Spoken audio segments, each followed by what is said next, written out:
Assalamualaikum warahmatullahi wabarakatuh. Perkenalkan, nama saya Nadia Dr. Maulida dari program studi manajemen dakwah dengan NIM 1860311223053 Fakultas Usuluddin Adab dan Dakwah Universitas Islam Negeri Said Ali Rahmatullah Tulungagung. Saya berstudi ini adalah untuk memenuhi tugas ujian akhir semester pada mata kuliah pesantren hadis yang diampu oleh Ibu Dr. Zulfa Ismawati MPD, yaitu mereview pondok pesantren. Dan saya memilih pondok pesantren Nailul Ulum yang bertepatan di Kecamatan Kampak, Kabupaten Trenggalek. Pondok Pesantren Nailul Ulum Bendo Agung Kampak Trenggalek yang beralamatkan di Desa Bendo Agung, Dusun Kemiri, RT 19 RW 5, Kecamatan Kampak, Kabupaten Trenggalek. Dilihat dari letak geografisnya, berada kurang lebih 15 km sebelah selatan dari kota Trenggalek.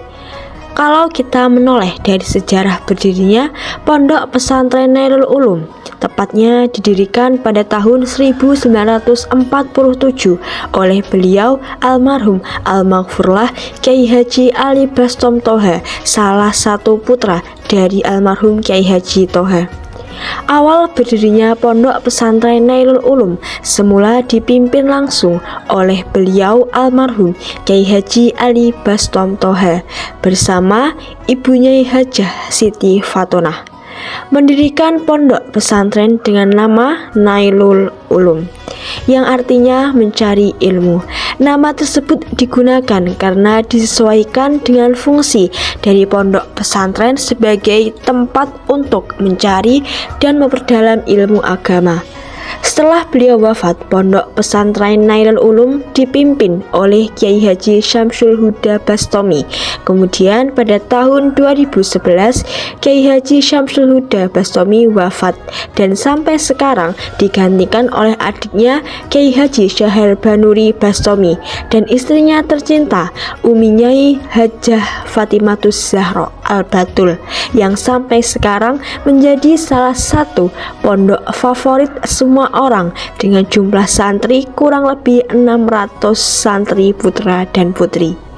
Pengambilan nama Nailul Ulum ini sengaja digunakan untuk melatar belakangi berdirinya pondok pesantren ini yang dimulai dari pendidikan thariqah menuju sistem tarbiyah kemadrasahan atau klasikal dengan kajian kitab-kitab kuning salafi atau klasik ala Ahlus Sunnah wal Jamaah, mulai dari tingkatan paling rendah yaitu Taman Pendidikan Al-Quran atau TPA TPQ, dilanjutkan Madrasah Diniyah tingkat ula setingkat sekolah dasar, Madrasah Diniyah tingkat Usta atau Madrasah setingkat SLTP, dan Madrasah Diniyah tingkat Ulia atau Madrasah setingkat Aliyah.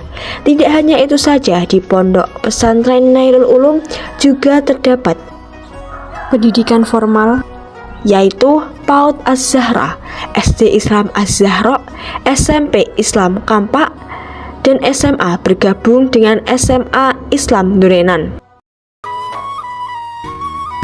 Kegiatan para santri Pondok Pesantren Nailul Ulum setelah sholat subuh berjamaah adalah sorokan Al-Quran, kitab, dan Al-Barjanji yang dipimpin oleh pimpinan Pondok Pesantren Nailul Ulum, yakni Ibu Hajah Fatimatus Az-Zahra Al-Batul, dan dibantu oleh putrinya yang bernama Ning Fitratul Maimunah.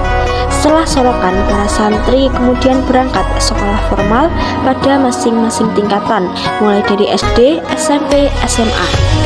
Setelah sekolah formal, santri diperkenankan istirahat, kemudian sholat zuhur. Selanjutnya, para santri melaksanakan sekolah madin yang terkenal dengan nama Al-Atik. Pada Madrasah Diniyah di Pondok Pesantren Nailul Ulum, para santri diajarkan ilmu syariat, thariqat, hingga ilmu hakikat. Tidak hanya itu saja, ilmu nahwu shorof, ilmu filsafat, ilmu hisab, mulai dari menghitung bulan kabisat dan basitoh, tanggal pada bulan Hijriah hingga Masehi, bahkan perkiraan awal Ramadan.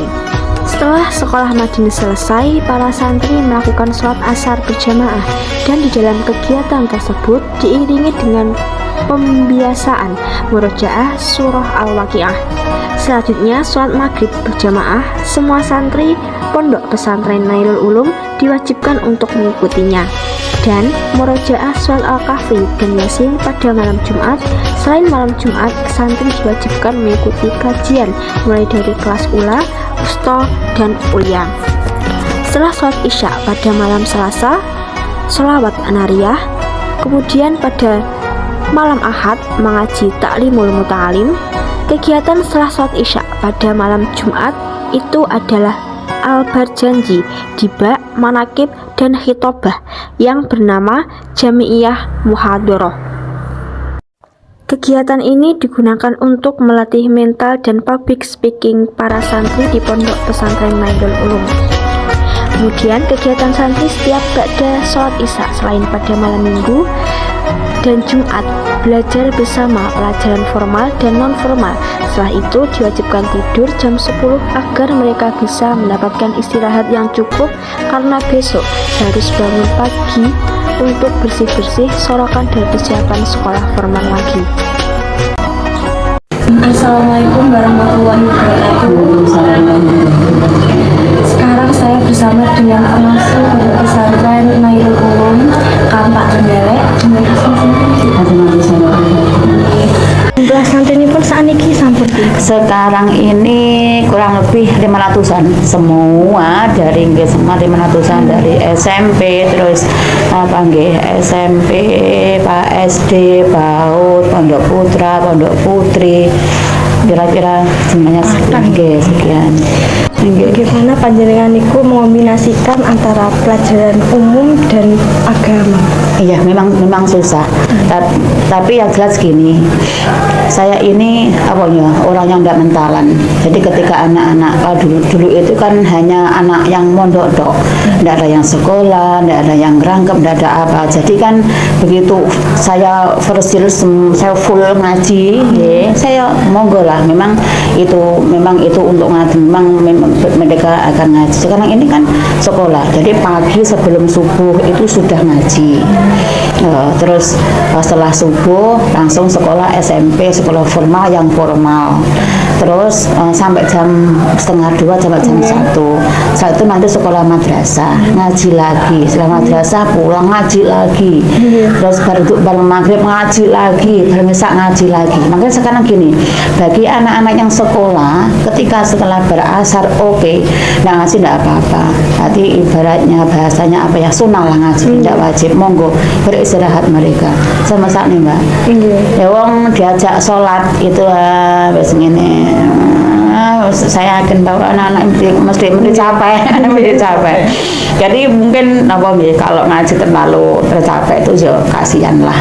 Dan tenaga yang terlalu yang capek itu kan akhirnya kan tidak bisa masuk tuh. Nggak bisa berjalan. Jadi memang agak sulit. Tapi ini untuk tahun depannya insya Allah akan saya samakan antara Pondok Pesantren sama sekolah formal. Jadi masuknya ini saya samakan dengan masuknya SMP. Sekarang kan tidak. Sekarang masuknya Pondok Pesantren kan Syawal, sebenarnya Syawal. Nah, sedangkan kalau formal kan Juli, Juli masuk. Nah, saya nggak antara Syawal sama Juli itu kan jauh banget. Sama sekarang ini anak baru belum ada Mbak, karena kan belum keluar dari SD, dari SMP, masih sudanan, masih ini, jadi nunggu. Padahal kalau sekarang ini Syawalnya anak-anak pondok, maksudnya sudah Syawal. Padahal dari Syawal sampai ke ngikuti bulan Juli ini kan sudah ketinggalan pelajaran berapa dan berapa lembar pelajaran. Jadi makanya ini kemarin kami rapat dengan yayasan antara Pondok Pesantren terus SMP, SD, PAUD, kami bersama-sama duduk bersama-sama. Jadi menyepakati ini insya Allah nanti tahun depan akan kami samakan dengan formal. Suka duka menjadi pengurus niku napa Mbak? Mungkin kadang digedingi Mbak. Oh nggih. Kan banyak Pak kalau nggak terima di taksir gitu kan. Ya namanya masih kecil gitu. Kan biasanya alasan milih pondok mriki niku napa, Mbak? Menurut saya karena pondok di sini itu termasuk salah satu pondok yang unggul di Kabupaten Trenggalek. Terus juga tentang kebersihannya Bagus. sangat bagus di sini. Mungkin itu saja sedikit review dari saya mengenai Pondok Pesantren Nailul Ulum. Mungkin teman-teman ada yang tertarik untuk tinggal di sini bisa mengunjungi Instagramnya yaitu Pondok Pesantren Putri Nailul Ulum atau media sosial lainnya. Sekian dari saya, apabila ada kata maupun perbuatan yang kurang berkenan, saya mohon maaf yang sebesar-besarnya. Wassalamualaikum warahmatullahi wabarakatuh.